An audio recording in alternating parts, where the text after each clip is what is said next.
సంస్కృతి సంపద YouTube channel తరపున అందరికీ స్వాగతం. నమస్తే.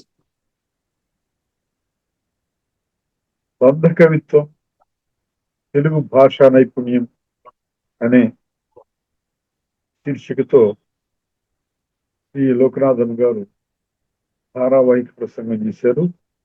ఈ ధారావాహిక ప్రసంగంలో ఈరోజు 24వ ప్రసంగం చేస్తున్నారు. శ్రీ లోకనాథన్ గారికి స్వాగతం.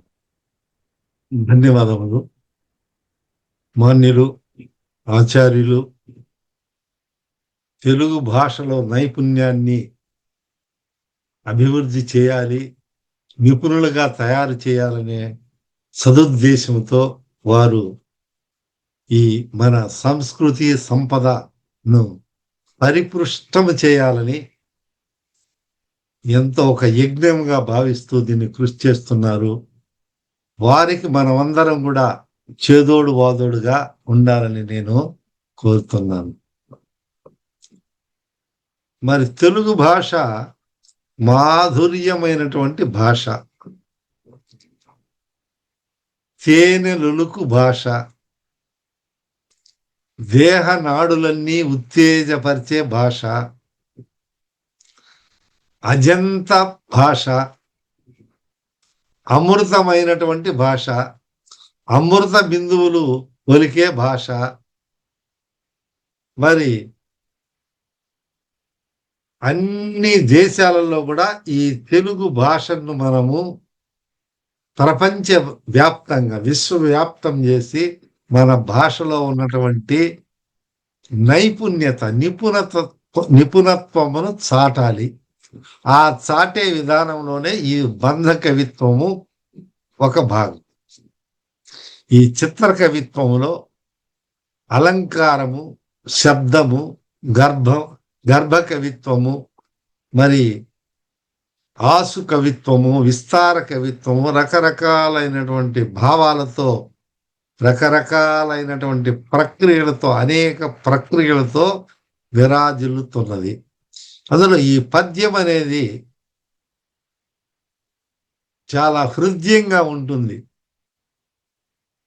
బడికూలును నుయ్యకూలును, బడి దేవాలయాలు ఇవన్నీ కూలిపోవచ్చు, కానీ చెడనది ఒకటే పద్యము, కుడి ఎడమల గన్న గోవల చెన్న.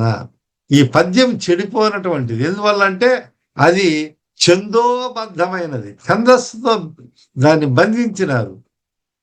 ఛందస్సు అనే ఇది కూడా దైవ స్వరూపం అని చెప్తారు. ఆ నిరుక్తము, ఛందస్సు, వ్యాకరణము ఇవన్నీ కూడా ఈ షడంగాలలో కూడా ఈ ఛందస్సు అనేది ఒకటే, ఛందోబద్ధమైనది. అంటే ఒక మాత్ర అటు ఇటు లేకుండా బిగించబడుతుంది కాబట్టి, బంధించబడుతుంది కాబట్టి పద్యములో ఆ చట్రంలో ఇమిడి కూర్చుంటుంది. అల్పమైనటువంటి పదాలతో అనల్పమైనటువంటి అర్థాన్ని కూడా ఇచ్చేదానికి తోడ్పడుతుంది. ఇట్లా మనం కొన్ని బంధాలను గురించి ఇదివరకు తెలుసుకున్నాము. ఇప్పుడు భుజంగ ప్రయాత చక్రాయుధ బంధం. ఈ భుజంగ ప్రయాతం అనే దాంట్లో దానికి యగనాలు అన్ని మొత్తము 4 యగనము. అంటే యమాత రాజభాన సలగములో మనం తీస్తే ఈ యగనం వస్తుంది, మీ అందరికి తెలుసు. అప్పుడు మొట్టమొదటిది లఘు, రెండవది గురువు, మూడవది కూడా గురువు. అంటే ఒక లఘువు 2 గురువులు ఉంటే అది యగనం అవుతుంది. ఇది అందరికీ పద్య పరిజ్ఞానం ఉన్న వాళ్ళందరికీ తెలిసినటువంటి విషయమే. అటువంటివి ఈ భుజంగ ప్రయాతములో 4 యగనాలు ఉన్నాయి. ఆ 4 యగనాలు ఉంటూ, అంటే ఒక లఘువు 2 గురువులు, ఒక లఘువు 2 గురువులు, ఒక లఘువు 2 గురువులు, ఒక లఘువు 2 గురువులు. అంటే 4 మూలు 12 అక్షరాలు ఉంటాయి. ఎంచుకోండి కావాలంటే. అవునా, 12 అక్షరాలు ఉంటాయి. ఈ 12 అక్షరాలలో కూడా యతి స్థానము ఉండాలి, తదుపరి ప్రాస ఉండాలి. ఇది మనం పద్యంలో నేర్చుకున్నాం. ఒక తేటగీతి ఈ ఆటవేటల్లో తప్ప ఈ తక్కినటువంటి వాటిల్లో ఈ ప్రాస అనేది ఉంది, అది తెలుసు. 8వ అక్షరము మనకు యతి స్థానం. అంటే మొదటి అక్షరం ఉంటే దానికి సంబంధించినటువంటి అక్షరం ఉండాలి. ఇప్పుడు పద్యమును మనం చెప్తాము. అది భుజంగ ప్రయాతములు. అంటే ఈ భుజంగ ప్రయాతాన్ని చక్రాయుధం, అంటే చక్రాయుధం మనం చూస్తాం కదా, ఒక చక్రం, సుదర్శన చక్రం, ఆయుధం. ఆ చక్రాన్ని మొదలు ఉంటే అది చుట్టుకుంటూ పోయి ఖండిస్తుంది అంటారే, అట్లా ఈ చక్రంలో ఉండాలంటే ఆ మధ్యలో ఒక రంధ్ర, అక్కడ ఒక అక్షరం, ఒకటే అక్షరం పెట్టి అది ఇరుసు మాదిరి, దాని చుట్టూ చక్రం మాదిరి, ఆ చక్రానికి మధ్యలో ఒక ఆకులు అన్నీ ఉంటాయి. అంటే మీరు ఆ చక్రాన్ని ఏ రూపంలో తయారు చేస్తే ఆ రూపంలో. మన తర్వాత చక్రాయుధానికి ఏముంటుంది, అంచు ఉంటుంది కదా, ఆ అంచు కూడా బాగా తీక్షణంగా ఉంటుంది, చుట్టూ రౌండ్గా ఉంటుంది. ఈ అంచుల్లో కూడా ఒక కత్తి మాదిరి ఉంటుంది. అట్లా ఈ కత్తిని మాదిరి అక్కడ ఒక అక్షరం రావాలన్నమాట. చక్రాయుధం అంటే చక్రంలోనే మనకు మామూలుగా కొంచెం ఇట్లా కట్టింగ్ లేకపోతే వి షేపులో లాస్ట్లో ఉంటుంది కదా, అట్లా ఒక్కొక్క చోట కొంచెము ముందుకు వచ్చి ఉంటుంది. ఆ వి షేప్లో ఉండేది లోపలికి పోయిన అక్కడ ఒక అక్షరం పట్టేటట్లు, అట్లా చుట్టూ కూడా అక్షరాలు రావాల, మధ్యలో ఒక అక్షరం రావాల. మధ్యలో ఉండేది ఏ అక్షరం ఉంటే అదే 4 పాదాలలో అన్నిట్లో అక్కడ రావాలన్నమాట. చక్రం ఇరుసులో ఇట్లా మనం పెట్టుకున్నప్పుడు ఆ చక్రం ఏ విధంగా మనం చేతికి లేదా ఏలుకు వేసుకుంటే చుట్టూ చక్రం ఉంటే ఆ వేలులో బిగించినటువంటి ఒక అక్షరము అక్కడ పెట్టుకొని మళ్ళా చుట్టూ ఉన్నటువంటి దానిలో ఈ పద్యంలోని ఒక పోక్స్ అంటాం అనుకోండి, లేకపోతే ఒక మనం బండి చక్రంలో ఉన్నటువంటి ఎట్లా దిమ్ములుండే కొయ్యలు ఉంటాయో ఆ కొయ్యల మాదిరి ఉండాలా, ఆ మధ్యలో ఇరుసు ఉంటుంది, అక్కడ మళ్ళా చుట్టాలన్నమాట. అంటే ఈ పద్యంలో ఉన్నటువంటి అక్షరాలను అమర్చినట్లయితే అది చక్రాయుధ బంధం ఎట్టుంటుందో, చక్రాయుధం ఏ విధంగా ఉంటుందో ఆ విధంగా ఉండాలి. అందులో ఒక అక్షరమే మధ్యలో ఉండాలి. పద్యంలో ఇప్పుడు మనం 12 అక్షరాలు అనుకున్నాం కదా, ఆ 12 అక్షరాలలో ఒక అక్షరమే రిపీట్ అయితే మొత్తం 4 పాదాలలో కలిసి 8 సార్లు రావాలి.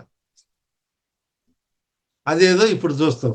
మొరాలింపు దేవా మొరాలింపు దేవా సుమోదమ్ము నీవా సుమోదమ్ము నీవా నిరాకార భావ వినీతమ్ము కావా. అన్ని జరగాలే. మొట్టమొదటి అక్షరమే గణములో హ్రస్వం. ధరించేర్చ రావా సదా బ్రోవ రావా సదా బ్రోవ రావా విరాట్ రూప రావా విరాట్ రూప రావా వివేకమ్ము నీవా. అంటే నా మొరను ఆలకించు దేవా.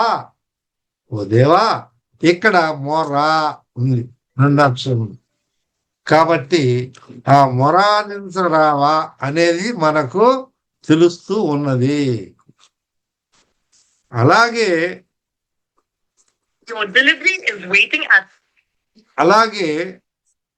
రెండవ అక్షరములో 2వ పాదములో నిరాకార భావ వినీతము కావా, నన్ను కావా, నన్ను కాచు కావా. ధరించేర్చ రావా, నన్ను దరిచేర్చను రావయ్యా, రా, నన్ను దరిచేర్చేదానికి రావా అని అడుగుతున్నాడు. సదా బ్రోవ రావా, నన్ను ఎల్లప్పుడూ నన్ను ప్రోచు, నన్ను బ్రోవు, నన్ను అనుగ్రహించు అని విరాట్ రూప రావా, ఓ విరాట్ రూప నువ్వు రావా అని అడుగుతున్నాడు. వివేకము నీవా, నాకు వివేకాన్ని, ఇందాక మనం చెప్పుకున్నాం కదా, విచక్షణ జ్ఞానము, ఏది ఏది సత్యము ఏది అసత్యము, డిస్క్రిమినేషన్ పవర్ అంటారు. అంటే ఇది సత్యము, ఇది భ్రమ, ఇది యథార్థం. అట్లా రెండిటిలో డిస్టింగ్విష్ చేయగలడు, అంటే విచక్షణతో చూడగలడు. అది భావం. అంటే ఈ బంధ వివరణ అన్నిట్లో 4 పాదాలలో కూడా రా రా మొరాలింప అనే కాడ రా వచ్చి ప్రాస, నిరాకార అనే కాడ ప్రాస వచ్చింది, ధరిన్ అనే కాడ రిన్ అనేది ప్రాస, విరాట్ రూప అనే కాడ ప్రాస వచ్చింది అనమాట. అయితే ఇప్పుడు ఈ దేవ సుమోదమ్ము, మోదమ్ము, మో రెండిటికి అక్కడ మో దీర్ఘం ఉంది, ఇక్కడ మోకు ఈతి సరిపోయింది. నిరాకార భావ నీకి, వినీతములో నీకి ఈతి సరిపోయింది. 8వ అక్షరం, ఇతి 8వ అక్షరంలో అక్కడ కుర్చలు పెట్టాం, 8వ అక్షరంలో మనం చూస్తున్నాం. అంటే ధరించేర్చ రావా, దా వచ్చింది. ఇక్కడ సదా బ్రోవరవ, దా సదాలోని దా, ఇక్కడ దా, ఇక్కడ దీర్ఘం దా ఉంది, అక్కడ నీ ఉంది, అక్కడ దీర్ఘం నీ ఉంది. అంటే 2వ అక్షరం గురువే ఉండాలిగా, కాబట్టి ఇక్కడ హ్రస్వం ఉంటుంది, అక్కడ దీర్ఘం ఉండే తీరాల. ఎందువల్లంటే భగన యగనాలు ఆ విధంగా ఉన్నాయి కాబట్టి, యగనములో దీర్ఘమే ఉంటుంది గణములో అనేది కవికి తెలుసు, మనకు తెలుసు, మనం మన వ్యాకరణము లేదా ఛందో శాస్త్రం చదివిన వాళ్ళకి తెలుసు. అంటే విరాట్ రూప రావా, వివేకము నీవా, ఇక్కడ వీక్ ఆడ వివేకము, వీలో వీక్ కాదు ఎతి, వివేకము వేకు వే నీవా. ఇప్పుడు అన్నిట్లో కూడా వా అనింది. ఈ మొరాలింపు దేవాలో వా ఉంది, సుమోదమ్ము నీ వా అనే కాడ వా ఉంది, నిరాకార బావా అనే కాడ వా ఉంది, వినీతము కావా అనే కాడ ఆఖరిలో వా ఉంది, ధరించేర్చ రావా అనే కాడ వా ఉంది, సదాబ్రోవ రావా అనే కాడ వా ఉంది, విరాట్ రూప రావా, వివేకము నీవా, అక్కడ వా. ఈ వాను తీసుకొనిచ్చి ఈ చక్రములో మధ్యలో బంధించినాం. ఏమిటి? వా అనే అక్షరము 8 పర్యాయాలు వస్తుంది, ఆవృతంగా వస్తుంది. ఎట్లంటే అట్లా వచ్చేది. ఆవృతం అంటే అది ఒక చుట్టుకుంటూ అన్ని పదాల తర్వాత ఆవృతం అయితే ఉంటుంది. వా పరాలింపు దేవా సుమోదము, ఇట్లా అది ఆవృతంగా, అంటే మాటికి అట్లా 8 సార్లు వస్తుంది ఈ భుజంగ ప్రయాసంలో. ఈ సవ్యద్వారంలో గడియారం ఎట్లా తిరుగుతూ ఉంటుందో ఆ విధానంలో దీన్ని మనం చక్రాయుధ బంధాన్ని వేసాము. అంటే ఈ మధ్యలో వా అని చెప్పాను మీకు, ఆ వా వేసి ఇప్పుడు ఈ మధ్యలో చక్రాలు, ఈ ఇరుసులో ఎన్నున్న మధ్యలో వా ఉంటుంది. ఈ ఇరుసులో ఉన్నటువంటి అక్షరాలు 3, 3, 6, 8 సార్లు వచ్చినాయి కదా వాకు ముందు. ఆ ముందున్నటువంటి అక్షరాలు మధ్యలో వా చుట్టూ వస్తాయన్నమాట. ఆ చుట్టూ వేసుకుంటూ రావాలి. ఈ చక్రంలో, ఈ సుదర్శన చక్రంలో ఒక్కొక్క మీరు ఒక పోక్ అనుకోండి, లేదా ఒక కొయ్యి అనుకోండి, అది ఒక రౌండ్ ఒక షేపులో వేసుకొని అటువంటి ఎన్ని రావాలా? 8 రావాలా? అటువంటి 8 రావాలి. ఇక్కడ మధ్యలో చుట్టూ ఉన్నటువంటి 8 అక్షరాలు, అంటే అది చట్రంలో చక్కగా అమర్నట్టు ఉంటుంది. ఆఖరిలో ఉన్నది కదా వృత్తం మాదిరి, అంచులో కూడా ఈ అక్షరాలు, ఒక్కొక్క అక్షరానికి 8 అక్షరాలు చుట్టూ రావాలి. ఆ కొయ్యి దగ్గర ఉన్నటువంటి ఆ మొనదేలు ఉంటుంది, ఆ అక్షరం, అది ఆ చక్రం కోసుకున్నట్టు పోతూ ఉంటుంది అన్నమాట. అందుకని ఇక్కడ మీకు ఒక ఉదాహరణకు నేను చూపిస్తాను, దాంట్లో వేసినటువంటి బంధము మీది బాగా వస్తుంది అనుకుంటాను. ఒక విధంగా కనిపిస్తుంది. ఈ పెన్సిల్‌తో వేసిందన్నమాట. ఈ వా అనేది మధ్యలో ఉంది. ఇక్కడుంది వా. దీని చుట్టూ 8 ఉన్నాయి. రా, రా, రా, నీ, జే, వా, నీ, బా, కానిది. దీనిలో కూడా మనం ఈ బంధ వాక్యం ఏమిటి ఇక్కడ అనేది మనము గమనిస్తే అక్కడ దీనిలో మధ్యలో వా ఉంది కదా, దేవా వస్తుంది. మళ్ళా చుట్టూ దాంట్లో రారా, రా, రావా, దేవా అని కూడా మనము ఆ అక్షరాలను బట్టి పదాలు తీయచ్చు. దేవా వచ్చింది, అక్కడ రావా వచ్చింది, లాస్ట్ లో వచ్చినటువంటి ఆ 2 అక్షరాలు ఉన్నాయి కదా, తావా ఏ అని ఈ విధంగా మనం ఏ అక్షరాలు అయితే అక్కడ ఉన్నాయో దాన్ని మళ్ళా తరువాత ఇక్కడ ఒకటిని ఆ, ఒకట ఒకటి నుంచి 2, 3, 4 అట్లా 8 సార్లు ఆవృతం అని చెప్తాం కదా. అప్పుడు మొట్టమొదటిలో ఉండే అక్షరము మొరాలింపు. అది అక్కడ వేసుకుంటాం ఆ చక్రంలో, ఒకటి గుర్తు కోసం. ఎందుకు మళ్ళా తర్వాత అక్షరాలు అక్కడ రావాలా. అందువల్ల ఈ మొరాలింపు అని ఆ పైన పెట్టి మొరాలింపు ఆ చట్రంలో ఒక ఆకు అనుకోండి, ఆ చక్రంలో ఉన్నటువంటి భుజంగ ప్రయాతంలో ఉన్న చక్రంలో మొరాలింపు అని పైన పెడతాము, అంచులో రాలింపు. దేవ దే మళ్ళా ఇంకొకటి ఆ చుట్టూ ఉండే అక్షరం వస్తుంది, వా మధ్యలోకి వస్తుంది.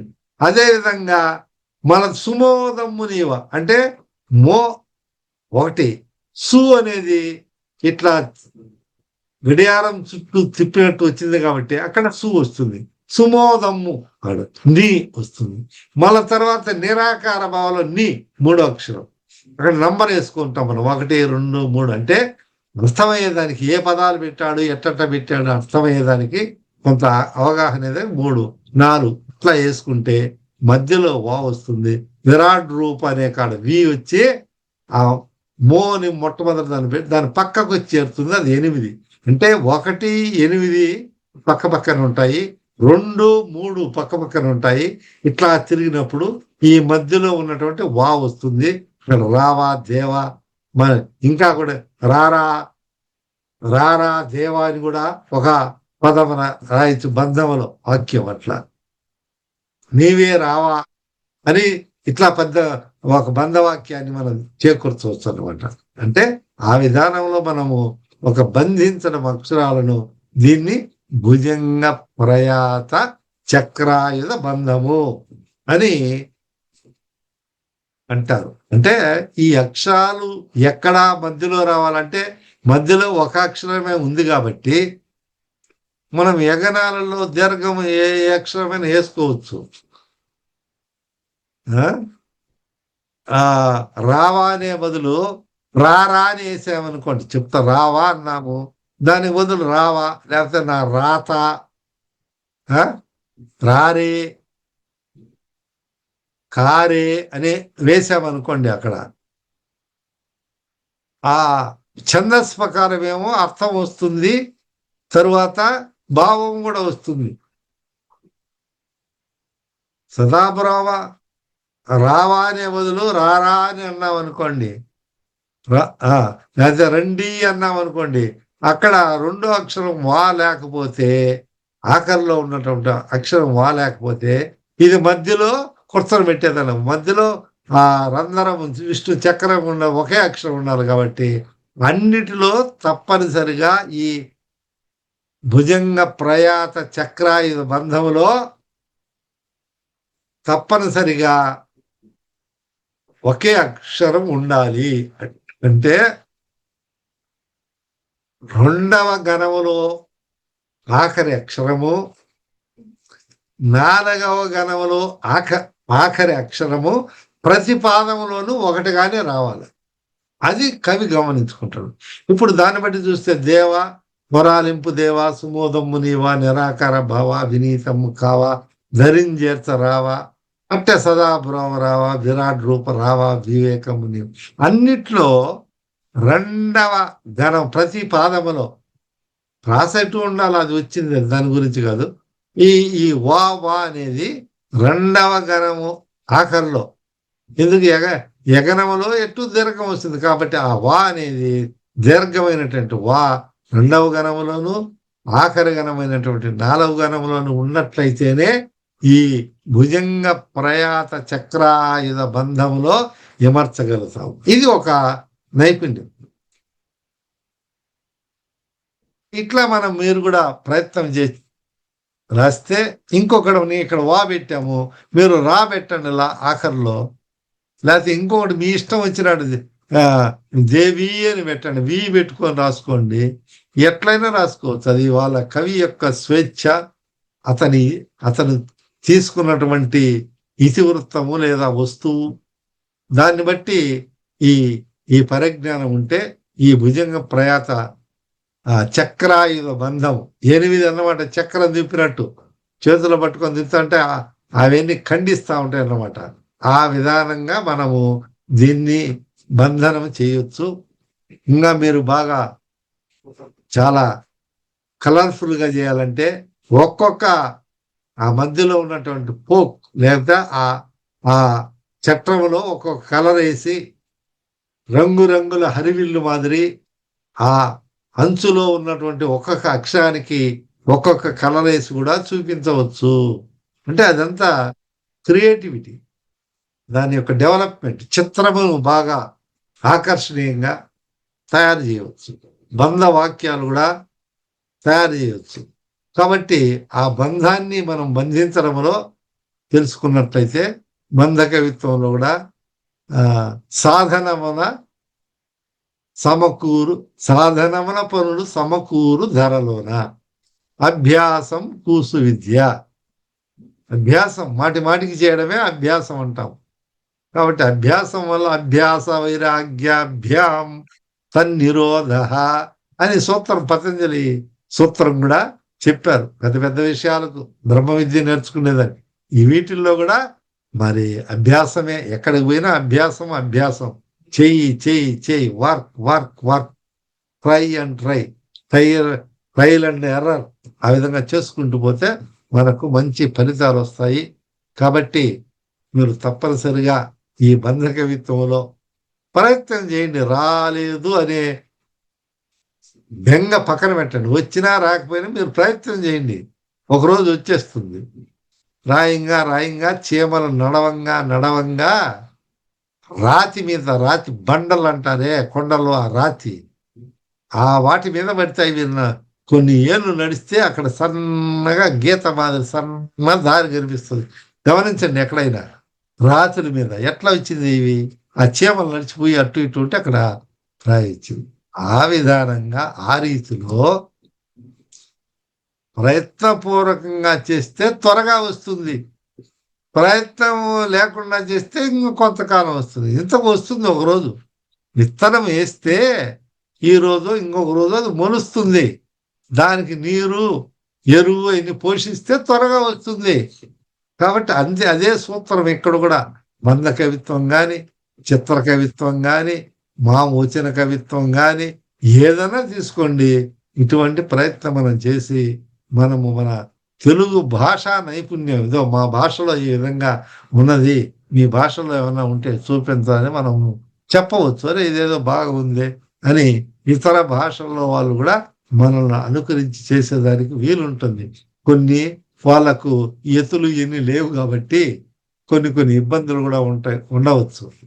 ఇంకా లేదు కాబట్టి ఇంకా సులభం కూడా కావచ్చు. సంస్కృతంలో ఎతి తర్వాత ప్రాస లేదు కాబట్టి అట్లా కూడా ఆ అక్షరాన్ని మనం నింపుకోగలిగితే అట్లా రకరకాల బంధాలతో మీరు ప్రయత్నం చేసి తెలుగు భాషను పరిపుష్టి చేసి నైపుణ్యంతో మనమంతా విరాజిల్లాలని కోరుకుంటూ స్వస్తి. బంధ కవిత్వం గురించి ధారావాహికంగా ప్రసంగించిన శ్రీ లోకనాథం గారికి ధన్యవాదాలు. ధన్యవాదాలు సార్.